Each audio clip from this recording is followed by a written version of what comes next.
పనులు చేయడానికి మాటలు పడ్డానికే ఇక్కడ ఉన్నట్టుగా ఉంది. నాకు నచ్చడం లేదమ్మా. గీతదనకి చెప్పై వెళ్ళిపోదాం. లేదమ్మా, మనం ఇక్కడే ఉండి తీరాలి. అదే ఎందుకు అంటున్నాను. నాకు సమాధానం చెప్పు. ఏ బయటకు వెళ్తే మనం బతకలేమా? బ్రతకలేమో అని కాదే, బయటికెళ్తే నిన్ను ఎలా కాపాడుకోవాలి అని భయం. అక్కడున్న వెధవ గురించి మర్చిపోయావా? వాడి కళ్ళు ఎప్పుడు నీ మీదే ఉంటాయి. వాడు తెగించి నీ మీదకొస్తే అప్పుడు నీ పరిస్థితి ఏంటి?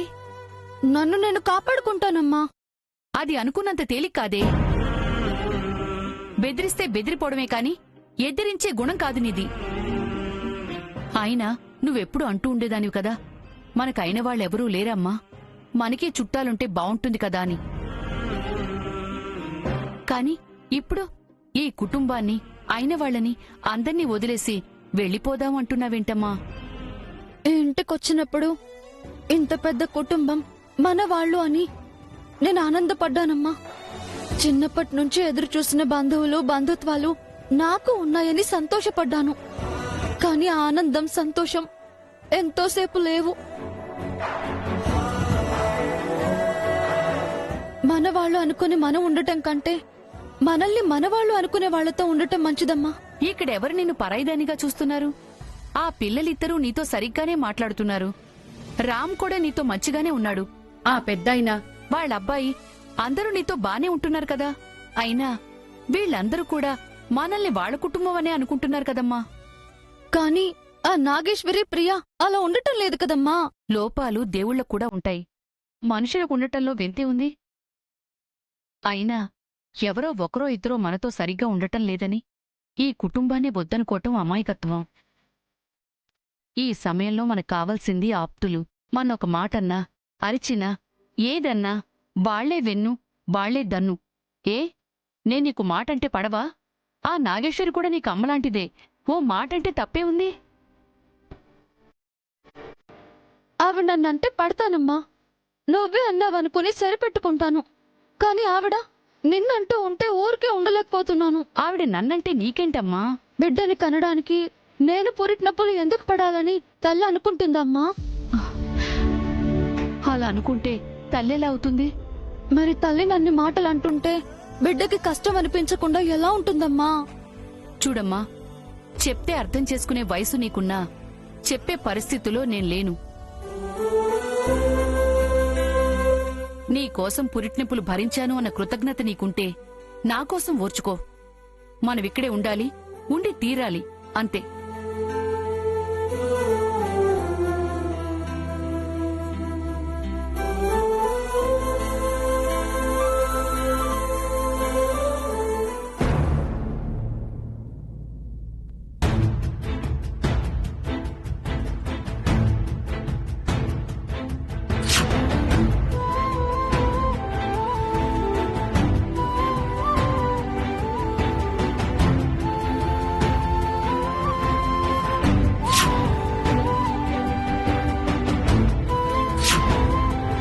వాళ్ళెక్కడుండాలో వాళ్ళకి తెలీదా?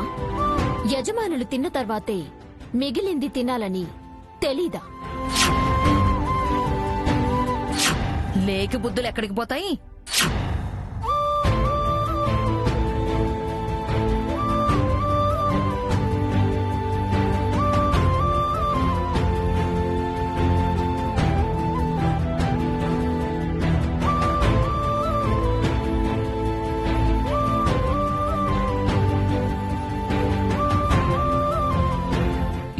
గీత,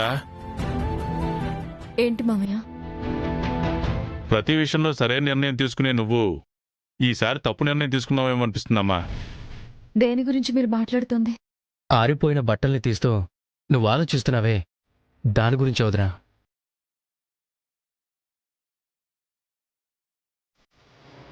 వాళ్ళకి నేను తప్ప ఎవరూ లేరు మామయ్య. వాళ్ళ బాధ్యతలు చూసుకోవాల్సింది నేనే. అందుకే ఇక్కడికి తీసుకొచ్చాను. కష్టంలో ఉన్న నీ వాళ్ళ బాధ్యత తీసుకోవడం తప్పు అనలేదమ్మా. ఇంటి కోడలవైనా నీ అత్తగారికి నువ్వంటేనే నచ్చదు. అలాంటిది నీ తరపు బంధువులను తీసుకొస్తే వాళ్ళని ప్రశాంతంగా ఉండనిస్తుందా? దానికి తోడు ఆ తల్లి కూతురులిద్దరూ మరీ అమాయకుల్లా ఉన్నారు వదినా. నీ చుట్టాలని చెప్పి వాళ్ళేదో పనిచేస్తూ ఉంటామంటూ కమిటైపోయారు. ఎప్పుడూ ఒకరి దగ్గర చేయి చాచి బ్రతికిన కుటుంబం కాదు వాళ్ళది. అందుకే చేతనైన పనిచేసి పొట్టు పోసుకోవాలనుకున్నారు. తలరాత తలకిందులయ్యి వాళ్ళలా ఉన్నారు కాని లేదంటే వాళ్ళు కూడా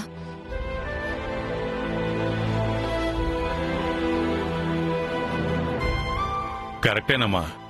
అసలే వాళ్ళు కష్టాల్లో ఉన్నారన్నావు. పెనం మీద ఉన్న వాళ్ళని పొయ్యిలోకి తెచ్చి పడేసినట్టు అయింది కదమ్మా.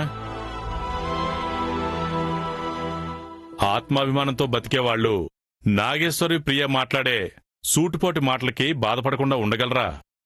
ప్రశాంతంగా ఒక ముద్ద తినగలరా? పోనీ వాళ్ళని వేరే ఎక్కడైనా ఉంచి చూసుకుంటే బాగుంటుందేమో వదినా. వాళ్లకున్న కష్టాలకి కన్నీళ్లు తప్పకపోయినా వీళ్ల వల్ల కొత్త కష్టాలైతే ఉండవు కదా. లేదు శివ, బయటెక్కడో పెట్టడానికి వాళ్ళు బయట వాళ్ళు కాదు, మనవాళ్ళు. ఈ ఇంటి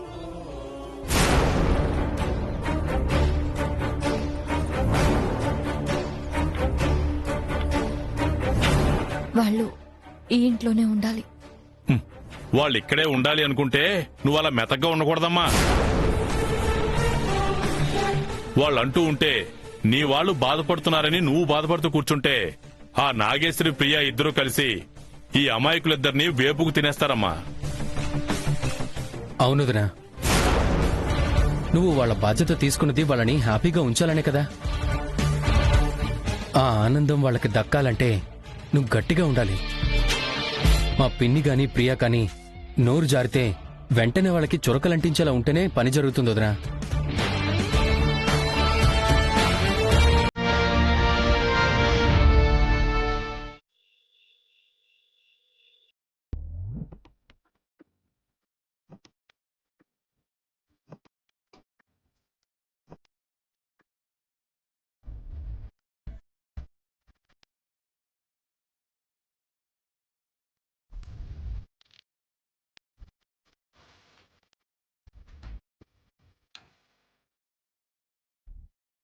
ఇంటిలోకి మీ అమ్మ తెగ రాసేస్తుంది. ఎగ్జామ్ ఏమైనా ప్రిపేర్ అవుతుందేమో. దాని మొహానికి అదొకటే తక్కువ. పద. ఏంటి మమ్మీ రాస్తున్నావు? రామకోటేమోనమ్మా. పోనీలే, ఇంతకాలానికి దేవుడు నీకు మంచి బుద్ధి ప్రసాదించినట్టున్నాడు. నేను రాస్తుంది రామకోటో రామాయణమో కాదు. మరి మా అమ్మకి ఫోన్ చేసి వివరాలు కనుక్కున్నా. మా చుట్టాలందరి పేర్లు రాస్తున్నా.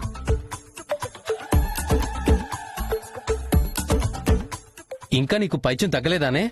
పైత్యమేంటి? లేకపోతే మీ చుట్టాల లిస్టు రాయడం ఏంటే? అసలు వాళ్ళిద్దరూ ఆ గీతకి ఎటు నుంచి చుట్టాలు ఎలా చుట్టాలో తెలుసుకోవాలి కదా.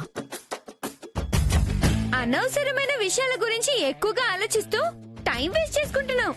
నువ్వింత అమాయకురాలువేంటి మమ్మీ? ఎవరి అమాయకురాలు?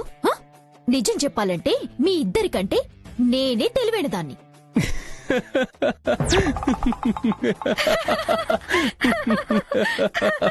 మా ఇద్దరికంటే నువ్వు తెలివైన దానివంట. నీకు ఏమనిపించట్లేదానే? ఏంటనిపించేది? కావాలంటే ప్రూవ్ చేస్తా. మా ఇద్దరికంటే తెలివైన దానివా నువ్వు? ఏ, నీకేమైనా అనుమానమా? సరే మమ్మీ, నేను చేసినట్టు నువ్వు చేయగలిగితే నువ్వు మాలాగే సమర్థురాలివి, తెలివైన దానివి అని మేము ఒప్పుకుంటాం. ఒప్పుకోవడం కాదే, 5,000 ప్రైజ్ మనీ కూడా ఇస్తా. నేను తెలివైన దాన్నని నిరూపించకపోతే నేను 5,000 ఇస్తా. సరే అయితే పందానికి నేను రెడీ. నేను రెడీ. లోకి, నీ మీద నమ్మకంతో 5,000 పందెం కట్టా. డోంట్ వరీ డాడీ, 5కు5 పక్కా. ఆ? ఆ.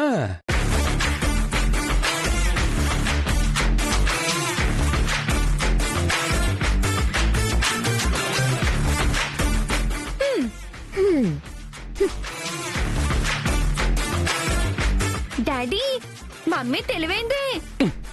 కర్రతో మంచం మీద కొట్టడం కూడా తెలివైన పనేనామా?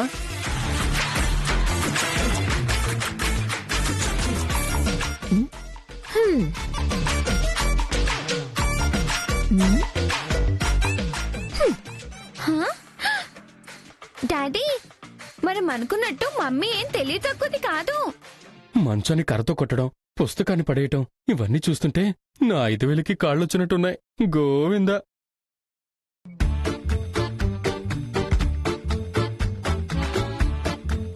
ఇక లాస్ట్ టాస్క్. కానీ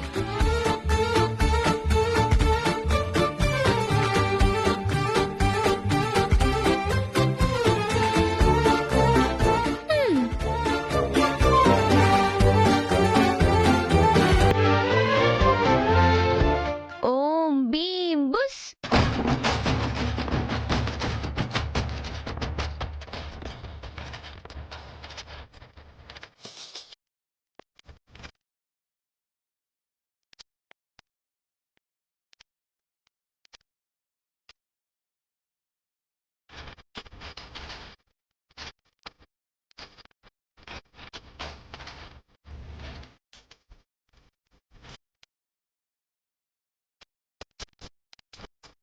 నా 5,000.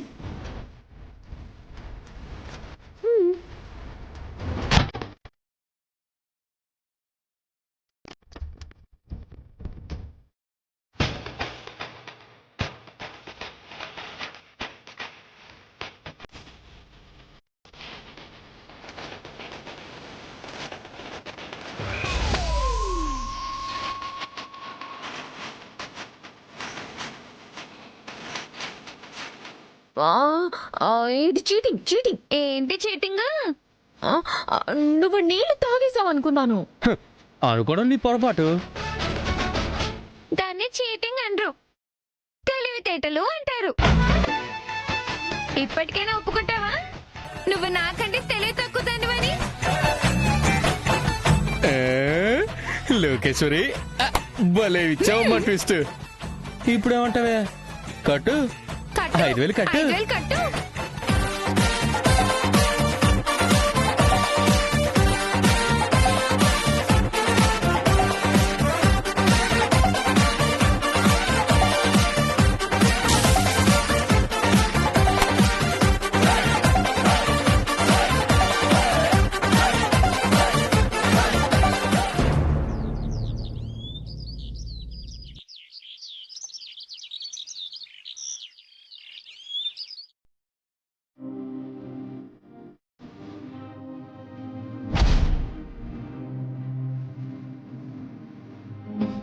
అమ్మ గీత, కాఫీ తీసుకో.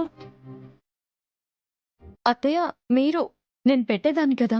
ఎవరు పెడితే ఏంటమ్మా, తీసుకో.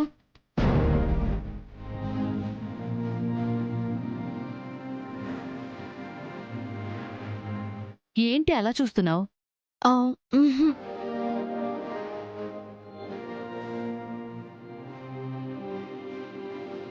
కాఫీ తీసుకోండి.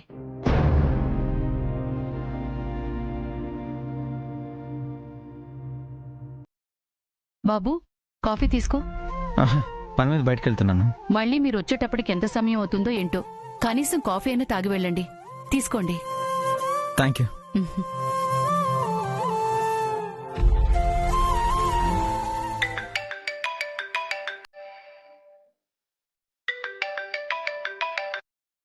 హలో, అవునండి. యా వస్తున్నాను. యా గీతా, బయటికి వెళ్ళి వస్తాను. ఇంత ఉదయాన్నే ఎక్కడికి రా? వచ్చిన పని ఉందమ్మా, వచ్చాక చెప్తాను.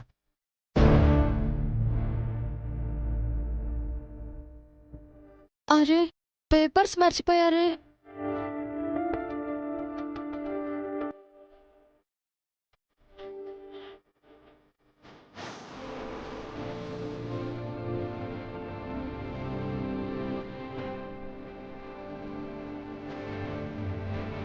ఏమండి? అన్నయ్య!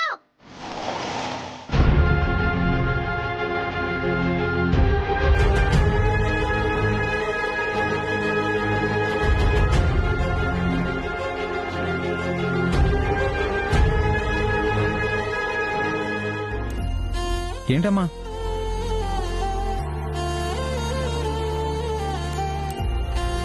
అన్నయ్య మీరు ఈ పేపర్స్ మర్చిపోయారు. ఓ థ్యాంక్ యూ అమ్మా. మ్మ్. బాయ్ అమ్మా. ఏయ్ ఏయ్ ఏంటే ఒళ్ళు కొవ్వెక్కిందా? నా కొడుకును పట్టుకొని అన్నయ్య అని పిలుస్తున్నావు?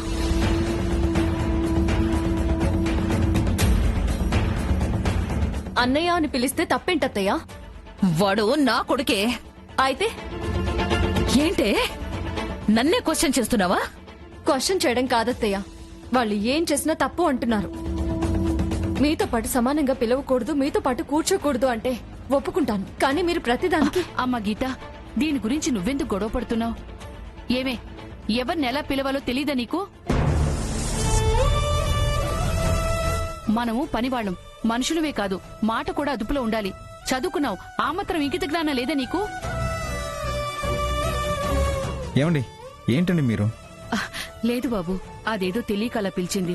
తనకి తోడబుట్టిన అన్నదమ్ములెవరూ లేకపోవటంతో చిన్నప్పటినుంచి తన చుట్టూ ఉన్న వాళ్ళని అన్నయ్య అని పిలవటం, తనకంటే వయసులో చిన్నవాళ్లని తమ్ముడు అని పిలవటం అలవాటైపోయింది. ఆ అలవాటుతోనే మిమ్మల్ని కూడా అన్నయ్య అని పిలిచింది. ఈ అలవాట్లు మీ ఇంటి దగ్గర ఉన్నప్పుడు పెట్టుకోండి. మా ఏం మాట్లాడుతున్నావు? అర్థం అవుతున్నా నీకు? ఎందుకు అర్థం పర్థం లేని గొడవలు పడుతున్నావు? ఏంట్రా, నేను గొడవలు పడుతున్నానా? లేకపోతే ఆ పిల్ల నన్ను అన్నయ్య అని పిలిస్తే తప్పేంటమ్మా? గీతకి ఆవిడ అత్తయ్య అయినప్పుడు ఆవిడ కూతురు నాకు చెల్లెలే కదా అవుతుంది. తప్పుగా మాట్లాడితే కోప్పడాల్సిన పెద్దదానివి. అన్నయ్య అని పిలిస్తే ఎందుకు కోపడుతున్నావు నీకే తెలియాలమ్మా. అంటే నువ్వు కూడా నన్నే తప్పు పడుతున్నావారా? నువ్వు ఇలా అనవసరమైన వాటికి గొడవ పడుతూ ఉంటే ఎవరైనా నీదే తప్పు అంటారమ్మా. చూడమ్మా, ఈ ఇంట్లో ఎవరు ఏమనుకున్నా నువ్వు నన్ను ఎప్పుడు ఇలాగే అన్నయ్య అని పిలువు.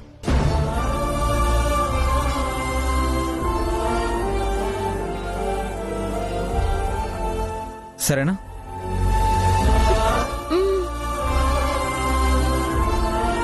ఎవరికి భయపడకు.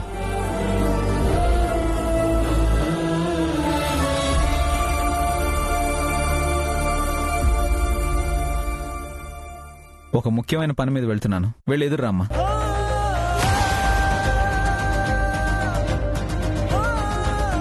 నేనా? నువ్వే అమ్మా, వెళ్ళు.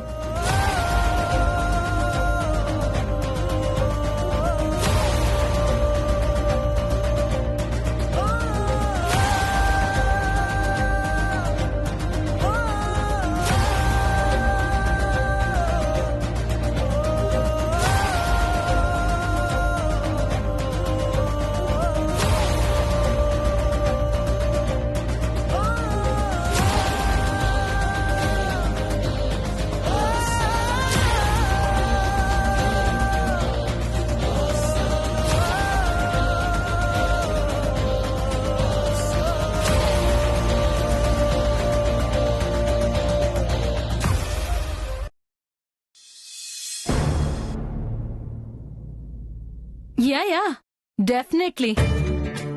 మాతో పాటు టైఅప్ అయ్యి కలిసి పనిచేద్దాం అన్నందుకు I feel very happy. Land గురించి మీరేం వరీ అవ్వాల్సిన అవసరం లేదు. మేముంటున్న ఈ విలేజ్ లోనే చాలా పొలాలున్నాయి. క్యాష్ సంగతి మీరు చూసుకోండి, ల్యాండ్ విషయం నేను చూసుకుంటాను. Thank you. అజయ్ అజయ్ ఏంటి మమ్మీ, ఎనీ గుడ్ న్యూస్? అవునరా, ఫైనాన్షియల్ వాళ్ళ నుండి ఒక బలమైన సపోర్ట్ దొరికింది. వెంటనే మనం ఈ ఊర్లో ఒక వెంచర్ స్టార్ట్ చేయాలి. ఈ ఊర్లోనా? వెంచర్ వేసే స్థలాలు మనకి ఈ ఊర్లో లేవు కదా. జనం దగ్గర ఉన్నాయి కదా. వాళ్ళంతా రైతులే. ఏ రైతులకి డబ్బు అవసరం లేదా? ఇండియాకి వచ్చిన తర్వాత మనం స్టార్ట్ చేస్తున్న మొదటి వెంచర్ ఇది.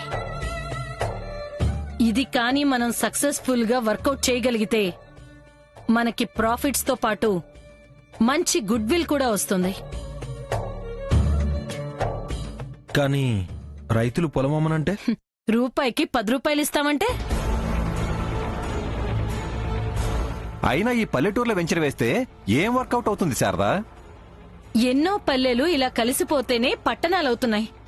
పైగా ఇది త్వరలో డెవలప్ అవుతున్న ఏరియా. అందుకే నేనిక్కడ వెంచర్ ప్లాన్ చేస్తున్నాను. బిజినెస్ పర్సన్ అంటే డెవలప్మెంట్ అయిన తర్వాత బిజినెస్ స్టార్ట్ చేసేవాడు కాదు. ఎక్కడ డెవలప్ అవుతుందో ముందుగానే గెస్ చేసి ఇన్వెస్ట్ చేసేవాడు. I'm a perfect business women. నీ అంచనాల మీద నాకు నమ్మకం ఉందమ్మా. కానీ ఏంటి? పంట పొలాలు అమ్మడం అంటే ఆ ప్రెసిడెంట్ ఊరుకుంటుందా?